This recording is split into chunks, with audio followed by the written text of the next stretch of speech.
हेतु परिचालित किया जाए। धन्यवाद। श्रीमती दीप्ति किरण महेश्वरी जी।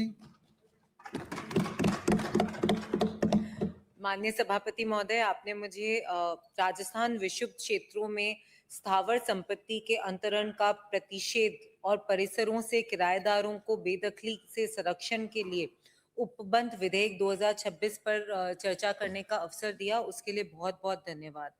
माननीय सभापति महोदय, मुझसे पूर्व भी वक्ताओं ने अपनी अपनी बात रखी है और बिल्कुल उनके पॉइंट्स बहुत अच्छे हैं, समझने के लिए भी बहुत बढ़िया है। लेकिन मैं सबसे पहले इस चर्चा को शुरुआत इस बिल के ऑब्जेक्टिव से करना चाहूंगी। इस बिल के ऑब्जेक्टिव्स में बहुत क्लियरली ये स्टेटेड है कि the bill is designed to safeguard the demographic equilibrium and social harmony of Rajasthan by regulating the transfer of immovable property in areas affected by riots or mob violence. It aims to prevent improper clustering. अच्छा लग रहा है आपको, लेकिन आप इस बात को समझिए। मैं धन्यवाद देती हूँ कि अगर मैं बोलती हूँ और आपको सुनने में अच्छा लग रहा है, उसके लिए बहुत बहुत आभार है। लेकिन इसमें इतना क्लियरली हाँ, वो इनका बंटाढार तो मुझे नहीं पता। इस बिल के अंदर बहुत क्लियरली ये स्टेटेड है कि जहां पर राइट्स हुए हैं, जो अफेक्टेड एरियाज हैं, वहां पर जो पलायन होता है, यानी कहीं पर राइट्स हुए हैं, और आप सब यहाँ पर जितने हमारे विधायक बैठे हैं, उनके भी संज्ञान में ऐसे इश्यूज आते होंगे जहां पर कहीं भी सेंसिटिव एरिया होता है या कहीं कोई राइट हुआ है, उसके बाद पलायन भी होता है और औने पौने दामों में व्यक्ति अपनी संपत्ति को बेचकर किसी न किसी माध्यम से वो सोचता है कि मैं इसको बेचूं, और अलग तरीके का प्रभाव उसमें होता है। तो इस वजह से ये बिल लेकर आया गया है। मेरे से पूर्व सब वक्ताओं ने बोला कि बिल की क्या जरूरत है। बिल की जरूरत तो कहीं ना कहीं होती है, इसीलिए लाया जाता है और इसीलिए इस सदन में बैठकर हम उन बिल्स पर चर्चा भी कर रहे हैं। हमारे पूर्व में वक्ता ने ये भी बात बोली कि हमारा जो स्टेट है बड़ा ही शांति प्रिय स्टेट है, और हम जब गुजरात के मॉडल को क्यों कॉपी करते रहते हैं या क्यों लेकर आते हैं। गुजरात के अंदर 91 में जब ये एक्ट आया था, तो वहां पर कहीं ना कहीं इस पूरे एक्ट को जब लाया गया, बहुत सारी चीजों को कंट्रोल किया गया, जिसके अंदर एक सबसे बड़ी भूमिका इस एक्ट ने ये निभाई है कि छोटे लोग, जो गरीब लोग होते हैं, जो अपनी छोटी छोटी प्रॉपर्टीज को इस दबाव की वजह से बेचते हैं। और मैं यहाँ पर सबसे पूछना चाहूंगी, क्या आप लोगों के संज्ञान में ऐसे इश्यूज नहीं आते जब हम बैठे होते हैं और हमारे पास कोई व्यक्ति किसी एक समुदाय का आता है और वो बोलता है कि ये समुदाय के बहुत सारे लोग मेरे इस कॉलोनी में बस गए हैं और वो मुझे प्रेशराइज कर रहे हैं अपनी प्रॉपर्टी सेल करने में। हम एक्ट के बारे में बात कर रहे हैं, हम बिल को लाने के, इंट्रोड्यूस करने के लिए बात कर रहे हैं। मैं राजसमंद का एक एग्जाम्पल यहाँ पर देना चाहूंगी कि मेरे यहाँ का एक गांव है बागपुरा। उस बागपुरा गांव में एक समुदाय के लोग 10 परिवारों के साथ वो गांव शुरू हुआ, और धीरे धीरे बढ़ते बढ़ते आज वहां पे 200 परिवार रहते हैं। और इस बात का प्रेशराइजेशन होता है कि अपनी प्रॉपर्टी हम बेचें इस एक समुदाय को और उसके बाद कहीं ना कहीं और मूव करें। तो मैं आपसे ये जानना चाहती हूँ कि अगर सरकार उन प्रॉपर्टीज को सेफगार्ड कर रही है, अगर कलेक्टर का इंटरवेंशन उसके अंदर ला रहे हैं और उस इंटरवेंशन से अगर उनको डीएलसी रेट पर भी अपनी प्रॉपर्टी बेचने का अवसर मिल रहा है, तो उसमें क्या प्रॉब्लम है? क्या हमें इस बात से प्रॉब्लम है कि उनको उनके सही प्राइसेस नहीं मिलने चाहिए? क्या हम इस बात से एतबार रखते हैं कि कोई बात नहीं, उनके साथ गलत हो रहा है तो हो हमारे साथ कहीं गलत नहीं होना चाहिए? मैं सदन में खड़े रहकर वो वाकया आप सबको याद दिलाना चाहती हूँ जब करौली में दंगे हुए थे और हमारे पूर्व मुख्यमंत्री ने कहा था कि जय श्री राम के नारे भड़काऊ नारे हैं। किस तरीके से भड़काऊ नारे थे, लेकिन जब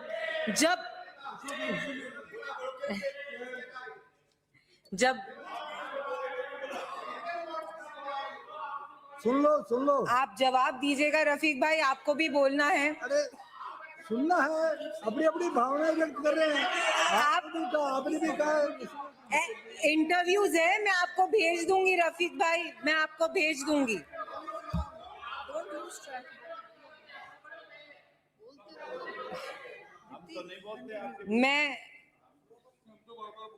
मैं अपना पॉइंट ये रखना चाहती हूँ यहाँ पे कि दंगे कहीं पे भी होते हैं वो अच्छी बात नहीं है, और जब दंगे होते हैं और उस दंगों की वजह से जो पलायन होता है, ये एक्ट, ये बिल सिर्फ उन प्रॉपर्टीज को सेफगार्ड करने के लिए आया है, ना कि किसी भी एक समुदाय के लिए आया है या किसी भी एक समुदाय को प्रोटेक्ट करने के लिए आया है। ये सिर्फ उन लोगों को प्रोटेक्ट कर रहा है जिनको अपनी प्रॉपर्टीज बेचकर जाना पड़ता है इन सेंसिटिव एरियाज।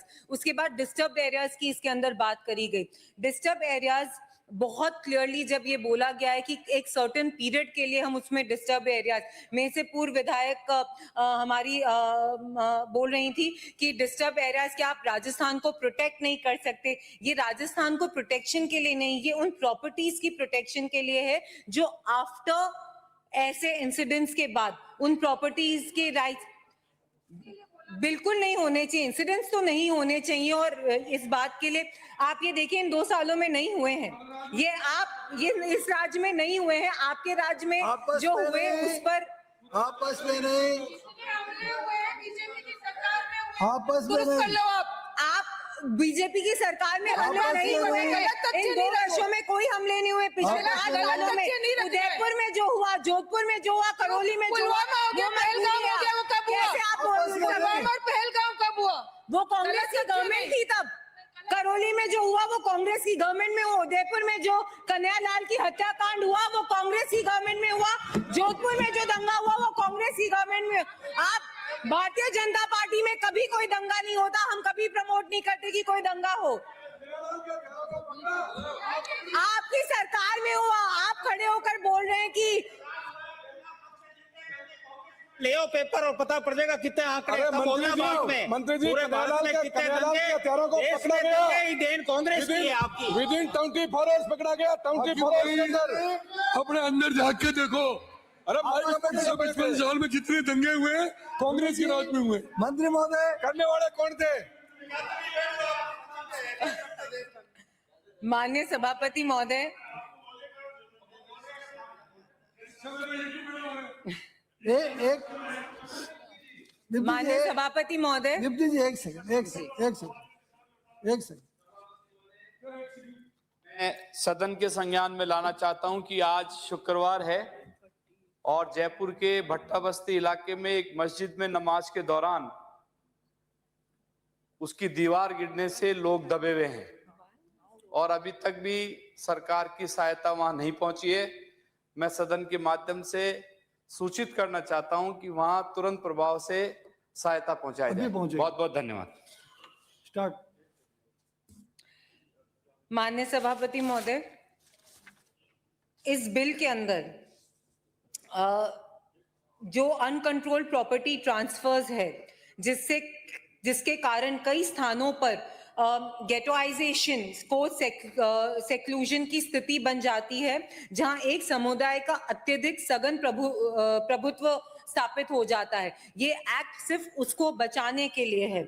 यह स्थिति सामाजिक ध्रुवीकरण को बढ़ावा देती है और भविष्य में तनाव व दंगों की संभावनाएं भी बढ़ाती है, जिसको कंट्रोल करने के लिए इस बिल को लाया गया है, इस एक्ट को लाया गया है। हमें ये समझने की जरूरत है कि जब भी अनकंट्रोल्ड पॉपुलेशन ग्रोथ होती है और कहीं पर एक ही अगर समाज के लोग ज्यादा रहते हैं तो वहां पर इश्यूज और प्रॉब्लम्स आते हैं, जिसको कंट्रोल करने के लिए ट्रांसफर ऑफ असेट्स अनकंट्रोल ना हो, उसको उस पर नियंत्रण करने के लिए इस विधेयक को लाया गया है। मैं इसके साथ साथ कुछ आपके सामने ये भी रखना चाहूंगी कि इससे हमें क्या, इस एक्ट के आने से किस तरीके से प्रोटेक्शन हो सकता है। इसमें प्रोटेक्शन टेनेंट्स को मिलेगा कि फोर्स एविक्शन ना हो। उसके साथ साथ जो पोस्ट राइट माइग्रेशन और कम्युनल पोलराइजेशन होता है उसको कंट्रोल किया जाएगा। उसके साथ साथ जो फ्रॉड होता है प्रॉपर्टीज में उसको भी कंट्रोल कर सकेंगे। साथ ही सोशल हार्मनी इन एरियाज में बढ़ सकेगी। जब मिक्स पॉपुलेशन रहेगी तो सोशल हार्मनी अपने आप बढ़ेगी, जिससे ये दंगे नहीं होंगे फ्यूचर में। इसके साथ साथ हमारी नेशनल इंटीग्रिटी में भी बढ़ाव होगा और स्टेबिलिटी भी आएगी। इसके साथ साथ मैं ये कहना चाहूंगी कि यह विधेयक केवल कानून व्यवस्था का विषय नहीं है। इस विधेयक से सोशल हार्मनी, इसके साथ साथ सिक्योरिटी, स्टेबिलिटी, विजनरी स्टेप्स और नेशनल इंटरेस्ट के लिए भी इस विधेयक को लाना जरूरी है। इसके साथ ही साथ मैं सभी सदस्यों से आग्रह करूंगी कि राज्य की शांति और नागरिकों की सुरक्षा के हित में इस विधेयक को व्यापक समर्थन प्रदान करें और इसे सर्वसम्मति से पारित करने में अपना सहयोग दें। अंत में मैं कुछ पंक्तियों के साथ अपनी बात को खत्म करना चाहूंगी। जब दंगों की धूप निकलती, छाव भागने लगती, घर की कीमत कौड़ी होती, आंखें जागने लगती, डर के मारे लोग कहे भाई जल्दी सौदा कर लो, सामने वाला बोले सस्ता है, मौका अच्छा है, घर ले लो। कहीं मोहल्ले सूने सूने, कहीं भीड़ का राज, फिर अखबारों में छपता है बिगड़ा सामाजिक ताज। सीमा वाला राज्य हमारा, चौकन्ना रहना काम, जनसंख्या का संतुलन भी रखता देश का नाम। ना कोई डरे ना कोई दबे, न सस्ता बिके मकान, ऐसी व्यवस्था लाने को आया यह नया विधान। आइए मिलकर ठान ले, सद्भाव रहे हमारे पास, राजस्थान में प्रेम बसे और सुरक्षित हर निवास। बहुत बहुत धन्यवाद। मैं इस बिल का बहुत समर्थन करती हूँ और सबसे आग्रह करती हूँ कि इसमें समर्थन। श्री कालीचरण जी, श्री ललित जी यादव, श्री ललित जी यादव। धन्यवाद सभापति महोदय। मुझे आज राजस्थान कुछ शुभ क्षेत्रों में